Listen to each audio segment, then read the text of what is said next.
how to track your return on Amazon. Hi guys, welcome to another tutorial. In this tutorial, I'll teach you how you can track your return on Amazon.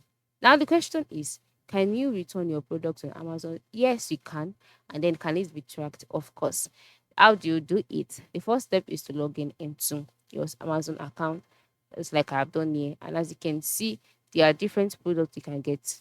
Okay. And there are different functions on this site. So once you can see all of the options, the search bar and all, the next step is move to the right side of the screen where you can see account and list, and then you can see returns and orders. Once you see it, click on it.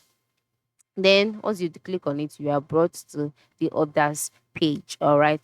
Now on this page, the next step or next thing is that on this page you'll see the return that you've asked for.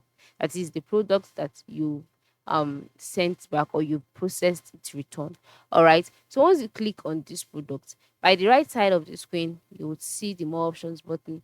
Click on it, and then in the box displayed, select track. All right. And then once you click on track, you'll be directed to another page where you'll be asked to enter in the product number. This is because it is a product number that will be used to track the products. All right. So just click on enter the product number, and from there you would be able to track the return of your product on Amazon.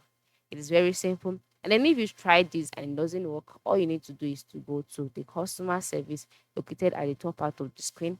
Click on the customer service, and then once you're the customer's service page, just go ahead, ask your question by clicking on a delivery order or return, and from there you'll be directed on what to do. I hope this tutorial has been helpful. Thanks for watching, and make sure you have a good day.